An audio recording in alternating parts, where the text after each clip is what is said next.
The House of Mystery.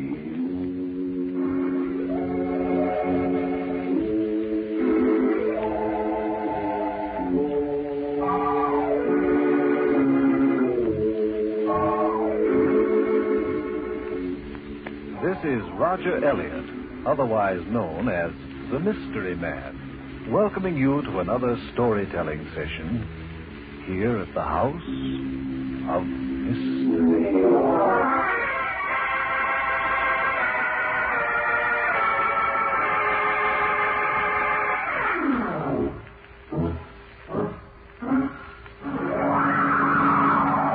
Beware the night of Halloween, when ghosts and goblins creep and glide.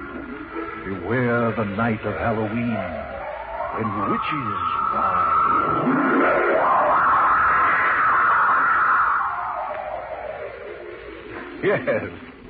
Yes, next Wednesday, October 31st, is Halloween. But here at the House of Mystery, we're celebrating Halloween today. Now, for the benefit of our radio listeners, I think I should describe how our meeting room is decorated. Ruth and Marilyn and a few of the other girls spent all morning fixing it up for our Halloween party. There are black witches on broomsticks riding across the ceiling, skeletons dancing along the walls, a great big spooky owl perched on top of my bookcase, and a tremendous jack-o'-lantern hanging from the light fixture in the center of the room. Yes, it looks like we're going to have quite a party. Oh, incidentally, Ruth, what's that big bowl of water on the table? Well, we're going to bob for apples. You know, you put some apples in the water, and then you stick your face in the bowl and try to pick up an apple with your teeth. And the one who picks up an apple gets it, is that it? Yes, but most of the time, all you get is a wet face. Well, at least Johnny will get his face washed painlessly. Did your mother bake that wonderful Halloween cake on the table, Ruth? Yes, and it has fortunes in it. Fortune? Yes, there's a key and a ring and a penny, a button, a symbol, and a lot of other things baked right into the cake. And when we cut it later and we give everybody a piece of it, whatever they get in their piece tells their fortune. What happens if I get the ring? Well, that means you're going to get married soon. Well, what does a penny mean? It means you're going to be rich. Oh, boy, that's for me. I've got a list of all the fortunes here. I copied them out of the Halloween book. Oh, we should have a lot of fun with that cake. Hey, what's in that box on the table? Oh, I forgot. There's some toasteroons that my mother made. Some toaster what? Johnny, you've got a memory about as long as a flea's whisker.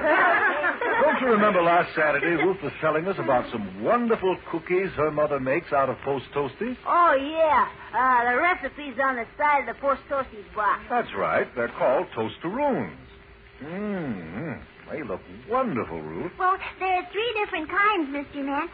Some with lemon flavor, and some with dates, and some with nuts. May I have one? Oh, certainly, of course. Thank you. Shall I pass them around now? Well, you'd better, or Johnny's tongue will drop right out of his mouth. May I have one, please? Yes, here's one. Gee, thanks. I'll take a lemon. I have one of the best. Thanks. You're welcome. Well, they taste as wonderful as they look. I'm sorry we can't pass Ruth's Toasteroons to everyone who's listening in because they're really delicious. How about it, Johnny? They're swell. They're better than candy. Are they very hard to make, Ruth? Oh, no, they're very easy. You just follow the recipe on the side panel of the Post Toasties box. Anyone can make them. Did you hear that, all you House of Mystery radio listeners? Ruth says the Toasteroons are easy to make. All you do is follow the simple recipe on the side panel of the Post Toasties box. And they really are delicious. Crisp and crunchy and toasty brown, just like Post Toasties themselves. Oh, they sure are good. And Johnny hit the nail on the head. They're really better than candy. I'm sure Mother'd be glad to make you a batch of Toasteroons, especially since they don't take any sugar at all. Or maybe you can even make them yourself if it's that easy. And if you got any left over, send them to me, especially the ones with dates in them. Now, why should any of the girls send you Toasteroons, Johnny? You refused to send that girl in Massachusetts your picture. Well, she sends me some toasteroons. Maybe I'll send her my picture. Maybe. Now, don't make any bargains. If you want Toasteroons, you ask your mother to make them for you. Would you like another one, Mystery Man? Oh, I certainly would. Thank you, Ruth. Well, how about you, Johnny? Does a fish like to swim? Mystery Man, Yes, Richard? well, I was thinking that since we're sort of celebrating Halloween here at the House of Mystery today, you might be able to tell us how Halloween started. I tried to look it up in the encyclopedia last night, but I couldn't find very much about it. It just said that Halloween was originally called All Souls Day. That's right. And then it became All Saints' Day, and finally, All Hallows' Day. A hallow, you see, is a saint. The word Halloween was originally Hallow-even, meaning the eve or night of All Hallows' Day. Well, why are all the spooks supposed to come out on Halloween? Well, that goes a long way back, Johnny, when people worshipped the sun because it gave heat and light and made things grow out of the ground. But then along about the middle of October each year, the sun lost some of its heat and the living things in the ground began to wither and die. And the superstitious people of the day believed that ghosts and goblins and witches were making this happen. And so they locked themselves in their houses until these supposedly lost souls, the ghosts and goblins, withered the grass and the leaves and then returned to the shades of darkness for another year. They didn't know much about the changes of seasons, and they blamed the evil spirits for bringing winter. In fact, that's one of the reasons we celebrate May Day on the 1st of May every year. It's the day when the good spirits supposedly come out and start things growing again. Well, of course, we know that it's the heat of the sun that really starts things growing, but centuries ago they didn't. And so now, all over the world, All Hallows' Day and Halloween are celebrated in pretty much the same way. Yeah, I see why. Well, do you know why everyone cuts faces and pumpkins and puts candles in them? Does that mean something? Well, Richard, there are a number of explanations as to how the use of jack-o'-lanterns started. The Irish version is that a very stingy man named Jack was barred from heaven because of his stinginess. And because he played tricks on the devil, he was barred from hell, too. And so he found himself a lost soul on Halloween. Well, one night, he went into a field, hollowed out a pumpkin, cut some holes in it, and put a candle inside.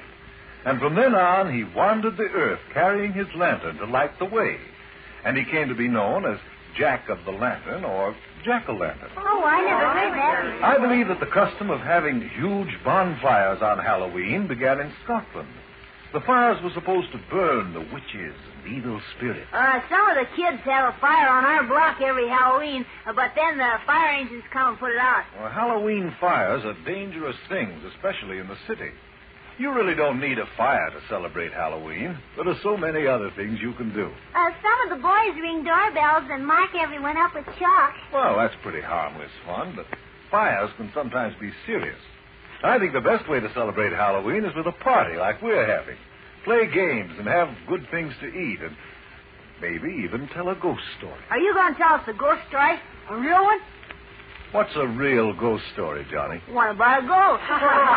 I know there aren't any ghosts, but can't we just kind of make believe on account of it's Halloween? Sure we can. Making believe is sometimes a lot of fun.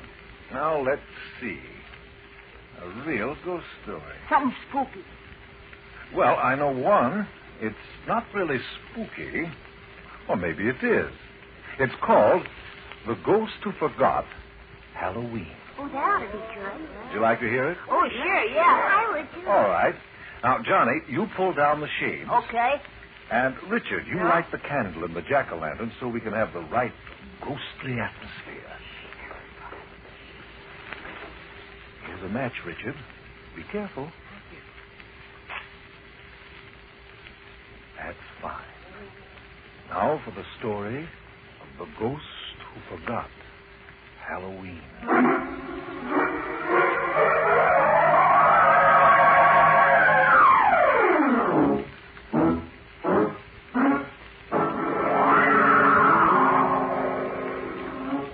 Wilbur Kennesaw Smith was a ghost.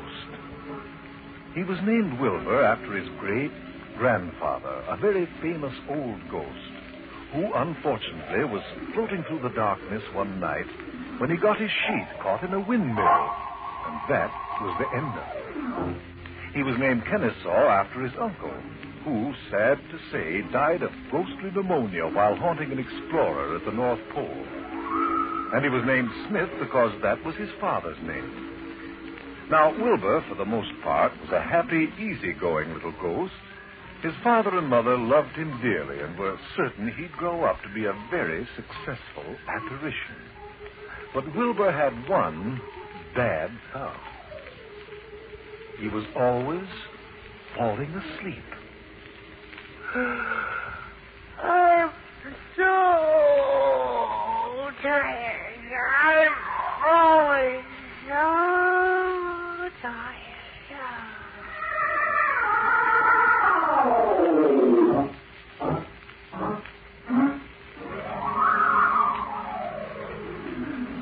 Yes, Wilbur was always tired. He was tired at school and he was tired at play, and it worried his father and mother very much. Mother Ghost thought it was because he was a growing ghost, and that as he grew older, he wouldn't be tired anymore. But Wilbur seemed to grow more tired every day. Now, Wilbur went to school just like all boys and girls do, except that being a ghost, he went to school at night. And instead of learning reading and writing, he learned moaning and groaning. And instead of addition and subtraction, he learned appearing and disappearing. And lots of other things, too. Sheet flapping and chain rattling and plain and fancy haunting and floating on air and everything a ghost should know to be a really good ghost. But Wilbur's trouble was that he didn't pay attention in school. And the reason he didn't pay attention was that he was always sleepy. His teacher's name was Miss Spook, and sometimes she became very angry with him. One night in the classroom... And now, class, I'm going to test you in moaning and groaning. Wilbur Kennesaw Smith. Wilbur Kennesaw Smith. Wilbur, don't you hear me? Up. Oh, yes, Miss Spook. This is your final test in moaning and groaning, Wilbur. Go ahead. Moan for me.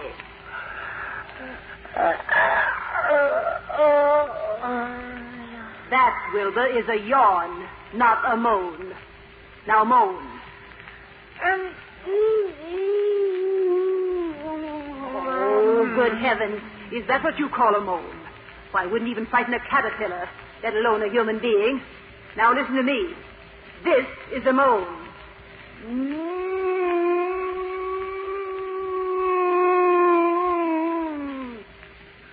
There, you see? Now you try it, Wilbur. I said you try it. Wilbur, you're snoring. You're fast asleep.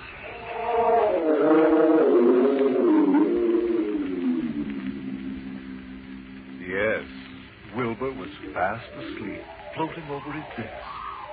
Well, Miss Spook didn't know what to do with Wilbur. She spoke to the principal of the school, Mr. Rattlebones, and he called Wilbur in for a little talk. What seems to be the trouble, Wilbur? Oh, trouble? There isn't any trouble. Don't you get enough sleep in the daytime? Is that why you can't stay awake at night like every other ghost? I sleep all day, but I'm still tired. Well, Miss Spook tells me she can't possibly promote you unless you do better in class. And here it is, only 2 nights before Halloween. Promotion night. You don't want to be left back, do you? No, Mr. Rattlebone. You want to go out into the world and haunt people, don't you? Yes, Mr.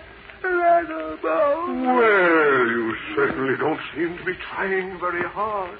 You know, Wilbur, I was your father's teacher when he went to this school. Oh, he was a wonderful pupil. I remember when he took his final test in appearing and disappearing. Oh, I remember that very well. Your father, Wilbur, disappeared, and he didn't come back for 2 weeks. 2 whole weeks. That's something. Was he tired, too? No, not at all. Why, when he was young, he could moan and groan nothing.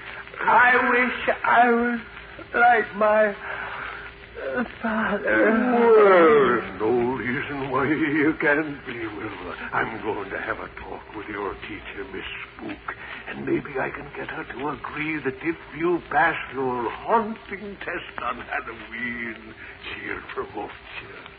Oh, thank you, Mr. Animal. But remember, Wilbur, you must pass the haunting test. No pupil in this school can be promoted unless he can haunt. Because if a ghost can't haunt, he might just as well be a human being.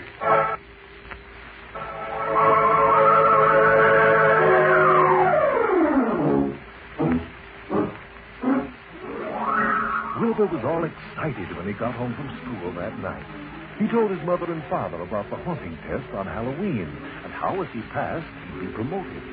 They were so happy and so proud, Wilbur's father promised to let him use his oldest and rustiest set of chains to plank. And Wilbur's mother said she'd make him a brand new sheet out of ghostly white material. And Wilbur's old Uncle Henry, who'd given up haunting because the night air was bad for his rheumatism, offered to lend Wilbur 2 of his dried-up bones. Oh, I never knew nothing that could scare the living daylight out of them human beings. Wilbur, the rattling of the dry bones. And so Wilbur was all equipped to pass his Halloween haunting test with high honors. An old rusty chain that clanked horribly. A brand new sheet that flapped in the wind. And bones so dry they made you shiver when they rattled. What more could any ghost ask? Wilbur was actually floating on air. Now he couldn't help but be promoted. The following night at Ghost School, Miss Spook gave the class final instruction. Tomorrow, as you undoubtedly know, is All Hallows Day. And tomorrow night is Halloween. The one night in the year when ghosts and goblins are permitted to roam the earth. As is only proper, we are holding our final examinations tomorrow night, the night of Halloween. You will find your assignments posted on the bulletin board. Please note them carefully as you float out after class. Now we will have some practice in moaning and groaning. Wilbur, are you paying attention? Yes. All right, then. All together now. Moan.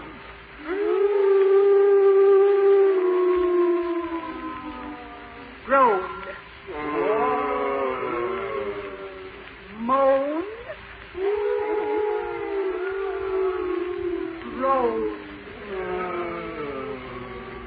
It was almost dawn when Wilbur floated home from his last night at school before the final examination.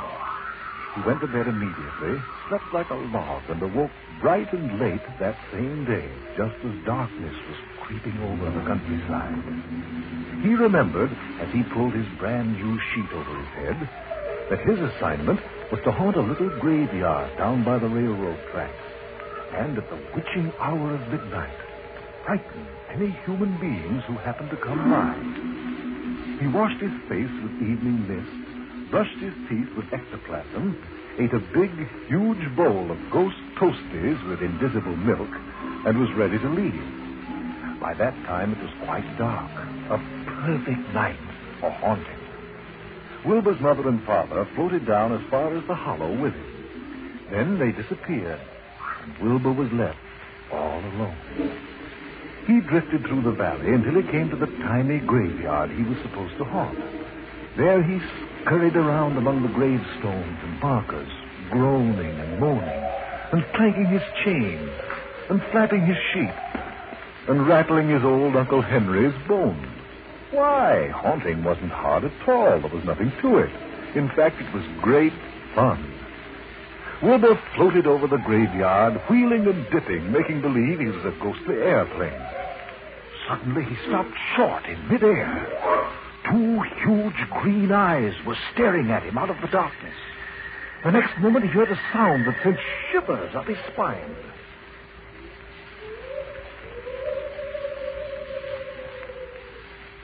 Again he heard the strange, frightening sound. Wilbur turned pale as a human, and he would have floated out of that graveyard as fast as he could if his father's rusty old chain hadn't suddenly caught on a headstone. And it was lucky for Wilbur that it did, because the next moment the huge green eyes blinked, and a weird voice came out of the darkness. Don't be afraid of me, little ghost. I'm just an old doll. On Halloween, I start to silly people too. And laughing deep down in his feathers, the old hoot owl flew off the limb of the tree on which he'd been sitting and vanished.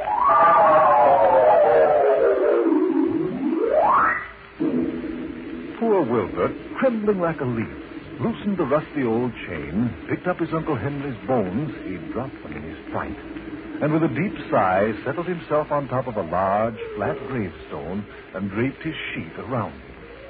He'd suddenly become very tired. He looked up at the sky. Now the stars were winking and blinking, and there was a quarter moon that looked like a silver watermelon rind. All was quiet and peaceful. So quiet and peaceful, in fact, that Wilbur completely forgot it was Halloween, that he was supposed to be taking his final examination. Oh, my, is that Wilbur yawning? Yes, it is Wilbur.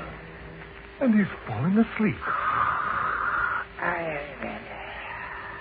Wilbur's fast asleep, almost 2 hours before midnight, with most of his haunting left undone. What will happen now?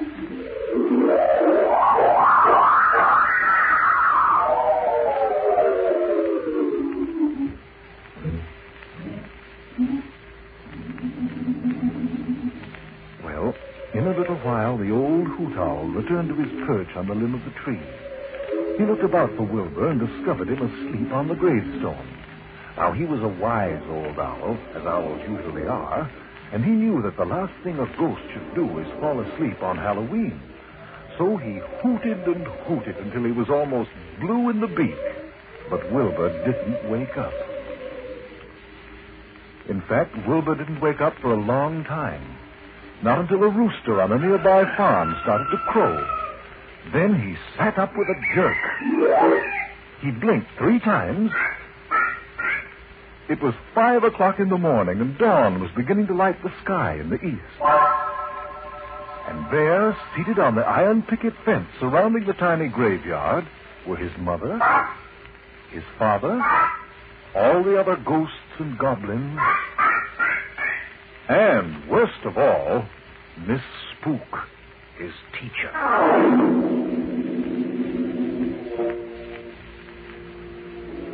Wilbur tried hard to hold back his tears. He hadn't meant to forget Halloween. He hadn't meant to fall asleep. He trembled as his teacher got off the picket fence and floated over to him. Well, Wilbur, what have you to say for yourself? I'm sorry, Miss Spook. Is that all? I didn't mean to fall asleep, but I was so tired. That seems to be your trouble, Wilbur. You're always so tired. We've got to teach you a lesson. Any ghost who forgets Halloween and falls asleep in the middle of haunting must be taught a lesson. Let me have your sheet. My sheet? Yes, your sheet. Thank you. I'm cold as a sitting here in my bones. That's too bad. You will just have to get used to it. From now on, you're not going to be allowed to wear a sheet.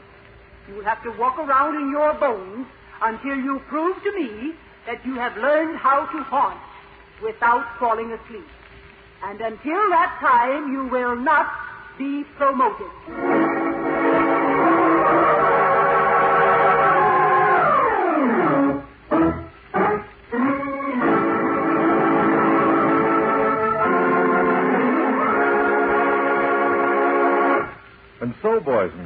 and grown-ups, too. This coming Halloween, if you should happen to see a sleepy little ghost walking around in his bare bones, remember that it's Wilbur. Wilbur Kennesaw Smith. He's looking for someone to haunt so that he can be promoted and get his sheep back. So if you do meet Wilbur, be kind to him and let him haunt you, won't you? And in case he should yawn right in the middle of the haunting, tickle him in the ribs to keep him awake so that this Halloween, Wilbur can be promoted. Please, let me haunt you.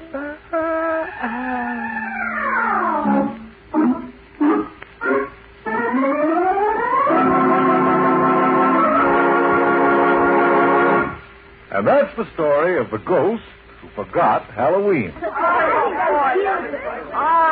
That's not the kind of ghost story I meant. Oh, didn't you like it, Johnny? Oh, yeah. It was all right, but, Oh, I think it was wonderful, Johnny. The trouble with you is you always want creepy things.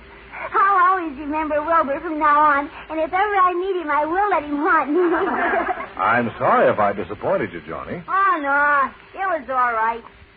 One part made me laugh. What was that? The part where you said that Wilbur had a great big bowl of ghost toasties with invisible milk.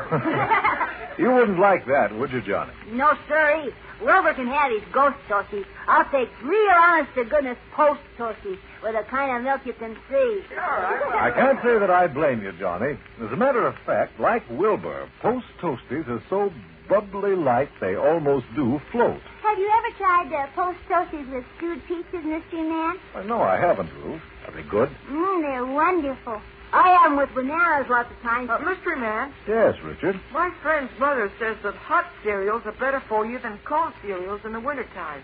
Is that true? Not at all. It isn't the external heat of the food that counts. It's the amount of heat the food produces once it gets inside your body. Oh. Now, for instance, a glass of cold milk produces much more body heat or food energy than a cup of boiling hot water. Up around the North Pole, the Eskimos live all winter long on cold blubber and seal fat because it produces a great deal of body heat. Carbohydrates produce body heat, don't they? That's right, Richard. Certain elements in food are called carbohydrates, heat and energy-producing elements. Sugar's one of them, and starch is another, both of which you get in Post Toasties. So you tell your friend's mother that we'll match Post Toasties up against any other breakfast cereal, hot, cold, or lukewarm, for energy and for goodness, winter, summer, spring, or fall. And with all that, Post Toasties taste so good. Always crisp, always toasty brown, always bubbly light. Never soggy or mushy or lumpy. Right, Johnny? You bet. Post toasties are top. Now, how about let's duck for apples? I'm afraid we're not going to have time for that while we're still on the air because I want to tell you something about next week's mystery story. Can't we even cut the Halloween cake and find out what kind of fortunes we get? Do you want the fortune of the cake, Johnny? Confess. Well, I could eat a hunk of cake. All right, Ruth. Suppose you cut Johnny's piece so we can have his fortune told and incidentally wrap himself around some cake. While I tell you about next week's story. It was on the stage of a supposedly haunted theater that the ghost of a great Hamlet was supposed to walk, hand in hand with death.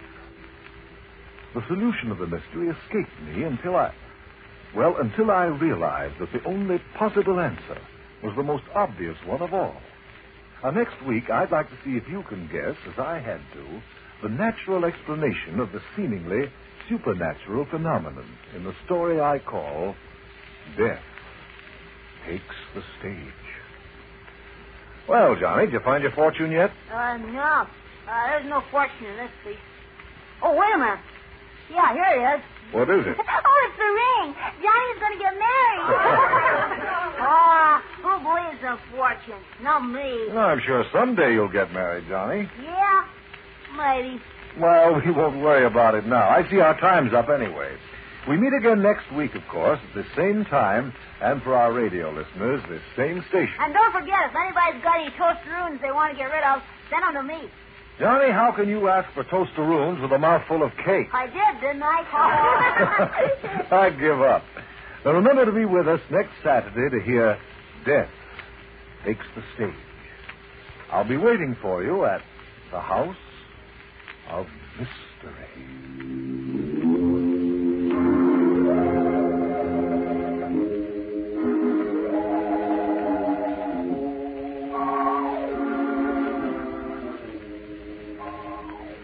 This is Roger Elliott, your mystery man, saying goodbye until next Saturday at this same time. And reminding you that post postage is a goodbye, too.